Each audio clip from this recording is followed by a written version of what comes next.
Bon, que le Seigneur Jésus-Christ vous bénisse abondamment. Je suis venu parler à mon frère et à ma sœur qui a été baptisé au nom du Père, Fils, Saint-Esprit. Je suis venu vous rassurer que c'est un baptême qui n'est pas validé par les dieux Tout-Puissants. Quand bien même c'est le Seigneur Jésus-Christ qui a laissé cette ordonnance dans Matthieu chapitre 28, verset 11 et le verset 19, où il a dit, allez par tout le monde et prêchez la bonne nouvelle à toute la création, en les baptisant au nom du Père, Fils, Saint-Esprit.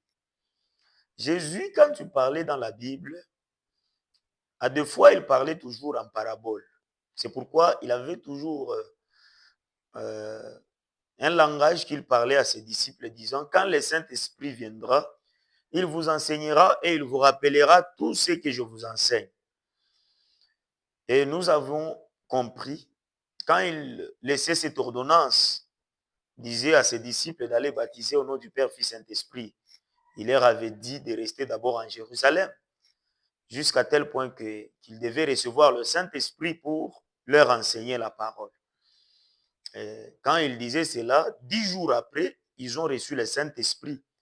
Et nous avons vu Pierre, le jour de la Pentecôte, c'est dans Actes chapitre 2, verset 36 à 38. Il baptise les gens au nom de Jésus-Christ, lui qui était le serviteur fidèle à Jésus-Christ. Mais nous le voyons qu'il baptise les gens au nom de Jésus-Christ, au lieu de suivre les instructions que le maître leur avait laissées, mais il a baptisé au nom du Seigneur Jésus-Christ. Cela ne veut pas dire que Pierre avait désobéi. Or, à la Pentecôte, ils ont reçu le Saint-Esprit, le révélateur de la parole. Et il avait compris que le nom du Père, Fils et Saint-Esprit signifie le nom, signifie le Seigneur Jésus-Christ. C'est pourquoi dans toute la Bible, vous ne trouverez nulle part où des personnes ont été baptisées au nom du Père, Fils et Saint-Esprit. Mais tous les disciples du Seigneur Jésus-Christ baptisaient toujours au nom de Jésus-Christ, car c'est un nom nouveau que Dieu avait promis à Moïse, que tu me construiras un temple par lequel je placerai mon nom. Et nous avons vu Salomon construire un temple dans lequel Jésus pouvait placer son nom. Maintenant, quand Jésus est venu par la voix de Marie, un jour, il s'est tenu devant ce tabernacle pour dire aux pharisiens, je crois que c'est dans Jean chapitre 2, verset 46, il a dit, détruisez-moi ce temple et je vais le rebâtir en 3 jours. Car il savait que lui était le véritable temple auquel Dieu pouvait placer son nom. Et quelque part, il a dit dans la prière sacerdotale, dans Jean chapitre 17, le dernier verset, il dit que Père, dans cette prière-là, il disait, Père, je leur ai fait connaître ton nom. Je leur ai fait connaître ton nom. Quel est le nom que Jésus a prêché? Nous connaissons tous que Jésus a prêché le nom de Jésus. C'est pourquoi, quelque part, il disait que, comme je suis venu au nom de mon Père, vous ne m'avez pas reçu.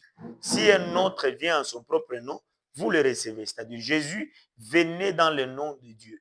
Et le nom de Dieu, c'est le Seigneur Jésus-Christ. C'est pourquoi tout baptême doit se faire au nom du Seigneur Jésus-Christ. C'est ça le véritable baptême. C'est pourquoi il est dit dans Actes des Apôtres, chapitre 4, le verset 11, il est dit, nous ne pouvons pas avoir en aucun autre nom le salut en dehors du nom de Jésus-Christ. C'est-à-dire, nous avons le salut dans le nom de Jésus-Christ. C'est pourquoi que votre prière soit faite au nom de Jésus-Christ, que votre baptême soit fait au nom de Jésus-Christ. C'est pourquoi il est dit, tout ce que vous pouvez faire en acte ou en parole, faites-le au nom du Seigneur Jésus-Christ. Car c'est le nom qui a été donné à la race humaine pour le salut, pour la délivrance et pour tout ce dont nous avons besoin.